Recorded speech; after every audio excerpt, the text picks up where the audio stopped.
a ní àwọn èèyàn tó jẹ́ wípé social artists àbí ká pè wọ́n ní social artists ni wọ́n tí wọ́n bá kọrin ní òde àríyá àwọn èèyàn á dẹ̀ gbàjó wọ́n á náwó tí wọ́n á pawó. ní àwọn èèyàn tó jẹ́ pé concert artists ni wọ́n tó jẹ́ pé recording artists ni wọ́n. àwọn recording artists wọ̀nyí tó ń bá ṣe record wọn máa ń solid má rí ẹ̀rọ mbẹ̀. wọ́n jẹ́ concert artists àwọn concert ní tó ń bá kọrin láì kìyàn wọ́n á dẹ̀ ṣe dáadáa àwọn èèyàn á fẹ́ lè sọ pé kọ́ máa lọ mọ́. bákan náà la ní àwọn tí wọ́n jẹ́ commercial artists àwọn ni mo sọ yìí pé wọ́n máa ń pawó. artist pátápátá la lè rate láàrin ọ̀nà mẹ́tẹ̀ẹ̀ta yìí ní nàìjíríà tó jẹ́ olórin ó kìí kí n sọ pé àwọn olórin yorùbá kán wà tẹ́ kí wọ́n latan sọ́nà méjì àwọn kan ọ̀nà mẹ́ta.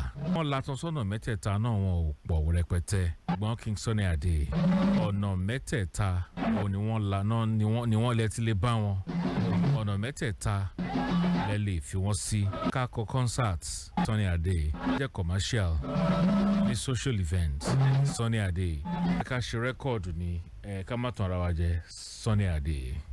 gbogbo ìrìn àjò yẹn ti bẹ̀rẹ̀ rèé sí ọdún 1966 àánú lolúwa first ever recording by Sunny Ade commercial 20-year-old Sunny Ade Sunday Adegeye King Sunny Ade ló ta gìtá nínú orin tẹ́ ń gbọ́ yìí. rẹ́kọ̀dù yẹn ò tàwọn padà wá ṣe míì wọ́n níyẹn tà dáadáa ìyẹn gbé àǹjọ ní onígìtá the landmark album àbí record kò tí ì da album ókè a lè pè ní album ṣá. iṣẹ́ tí KSA ṣe ó ní ilé làbọ̀ ìsinmi oko àti ọmọwùmí ẹ̀jẹ̀ di kejì àfa ìbáwọn jà landmark ẹ̀kọ́ tó kan àwọn ilé yìí. tàbá ń sọ̀rọ̀ nípa àwọn rẹ́kọ̀dù King Sunny Ade a gbọ́dọ̀ miss it out. méjì tí mi sọ wípé a ó ti àgádágodo wọn pa aláwọ̀ ẹ̀gùn àti aláwọ̀ agilítí. èyí ló bí ọ̀tẹ̀ ló bí orin nínú orin ni ọ̀tẹ̀ wà. onígìtá á ta gìtá ọ̀tẹ̀ onígangan á lu ìlù ọ̀tẹ̀ olórin gan á lu ìlù ọ̀tẹ̀. ẹ wá béèrè wípé ta ni wọ́n ń bá wí wọ́n náà kọ̀ kọrin àwọn ni. ó lòwe olówe mòwe èmi àkànjí mẹ́ni mò ń bá wí ìbá odò láyà rẹ̀ mú. bá ń gbọ́ àwọn míúsìkì tó bá jẹun tó gbọ́ lù ni ṣe rí àwọn ìlù tí wọ́n ń lù yẹn gan orin ni láàyè ọ̀tọ̀. àwọn gìtá tó ń ta yẹn gan ìgbádùn kan ni láàyè ọ̀tọ̀.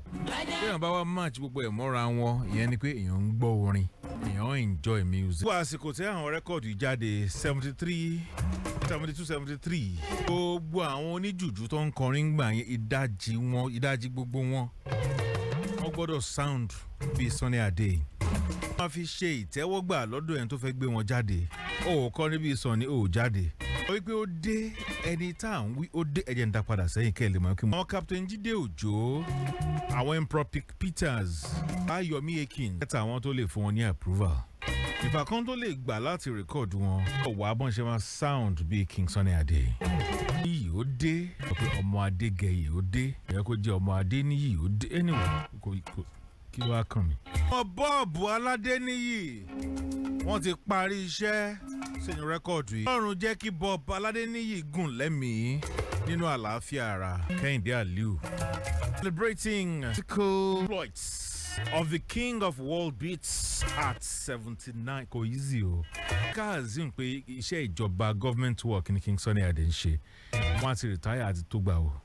éèjì wo làwọn òṣìṣẹ́ ìjọba ń retire ọ̀rẹ́ pé ṣé 60 ni àbí 65 wọ́n ti retire bí iye àwọ̀ ẹjẹ́ àti ẹjọ́ ṣí ẹjẹ́ calculate. Mr. Akínká Akíntọ́lá yẹ éèjì wo lẹ́yìn retire ṣé 60 ni àbí 65. gbà pé méjèèjì la fẹ́ lò 35 years nàbí 30 àmì tí ẹ wà current mọ́. fún ìgbéka ní iṣẹ́ ìjọba tí ń ṣe wọ́n ti retire láti 2006. last album wọn retire ìbáwá jẹ́ Grace of God àbí. oye tí bàbá ti pa láti 2006 ti di àsìkò yìí. máa run into how many millions of naira. Grace ni Grace kò sí nǹkan mi Grace ni. wọ́n gbé 35 years in service la fẹ́ calculate. ṣe láti gbà tí wọ́n ṣe first recording wọn 1966 kárò 35 mọ́ àyẹn ní bá ti ẹ̀ gbé wọn 2001 náà bá ti lọ wọ́n ti kúrò in service wọ́n ṣe ní 2001. gbà wọn náà ṣe old school appel the Divine Shield ṣé kò ń ṣe around that time. bẹ́ẹ̀ wo mi ò mọ̀jọ́ kí wọ́n máa retire gan.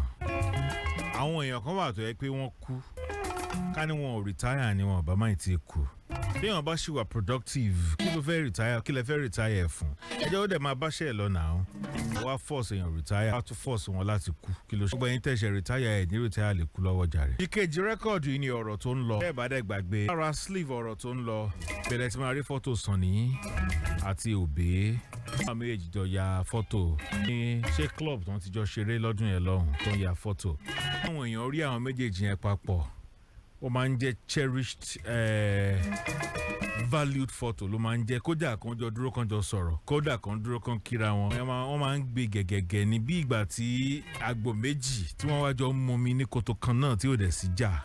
tún change ẹ̀ màmá Elizabeth Ọláyẹmí Fàṣẹ́sì nígbà tí mo sọ wípé àwọn tí wọ́n ń retire tó ń bá ṣì strong ipò ẹ̀kọ́ ń jẹ́ kó máa ṣiṣẹ́ ní òdodo ọ̀rọ̀ but the younger ones that are searching for work ńkọ́ iṣẹ́ ò pọ̀ náà ni bá wà creative tí a dá lé iṣẹ́ púpọ̀ sílẹ̀ encourage àwọn private investors sí iṣẹ́ pọ̀ bíi táyé ìgbà kan bàbá mọ bọ́n ṣe ṣáà àwọn tó máa bẹ̀ àwọn tó ń bẹ̀ tí wọn ò gbọ́ àti bẹ́ẹ̀ bẹ́ẹ̀ lọ.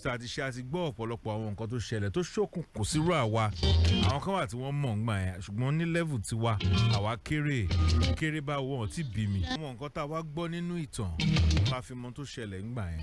wọ́n pe Sàráfà Bello ni wọ́n pe àwọn pé nǹkan ṣe bí bàbá àwọn àbí nǹkan làwọn bá sá wálé ìgbà táwọn débẹ̀ làwọn rí i pé Sunny ló lọ sọ fún bàbá àwọn pé ẹ má jẹ́ kẹ́ni yìí lọ àwọn fi wá padà wá nǹkan ti ṣẹlẹ̀ sẹ́yìn nǹkan tó ṣẹlẹ̀ ń gbà lómìn ibẹ̀ ni eré ìbá parí sí ibẹ̀ léré ìbá tán sí. ìfi gbogbo ẹnu sọ wípé àwọn nǹkan tí KSA ti fojú rí àbí tán ti fojú wì àbí tán ti experience àti rí àwọn olórin tó yẹ pé àwọn náà fojú wì nǹkan o torí pé bí gbogbo wa èyí gbọ́dọ̀ sọ pé nǹkan tẹ́ ẹnìkan tó là kọjá òtó tẹnìkan ṣùgbọ́n bí kálukú ṣe receive ẹ̀ ọ̀tọ̀ọ̀tọ̀.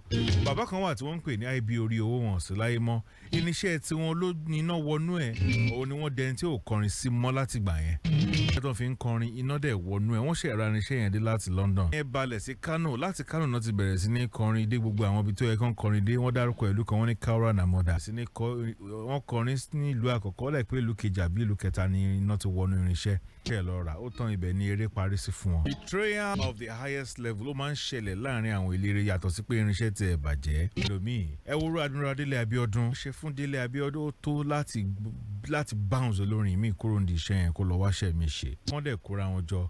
passport tí wọ́n fẹ́ fi lọ sílùú òyìnbó lọ kó passport yẹn àwọn kan lọ ta tàwọn kan ní Olúwọlé lẹ́kọ̀ọ́. àwọn wo ló jù yín lọ jẹ́ pé ẹ rántí pé rẹ́kọ̀dù yìí wọ́n máa ń gbọ́ ẹjọ́ ń gbọ́ 1977 ti pẹ́ náà. wọ́n pé 50 years in the next 2 years. around tèmi fi máa appreciate music ní bó bá ṣe pẹ́ tó 50 years ó pẹ́ gan lójú mi ó ti pẹ́ bí ìgbà tí èèyàn sọ̀rọ̀ 18-20 kìíní kan ni. ẹ kó ṣeé ṣe 1977 Sunny Ade náà kọ́kọ́ lo Hawaiian guitar fún ìgbà àkọ́kọ́ nínú rẹ́kọ̀dù wo nìyẹn náà. 1977 LPS 8 Sunny Alade LPS 9 náà ti rẹ́kọ̀dù méjèèjì báwọn bóyá ọjọ́ kan náà ni ṣùgbọ́n àsìkò kan náà ni ẹ̀kan náà wọ́n lọ sí London trip yẹn wọ́n rẹ́kọ̀dù in London in sound vibration.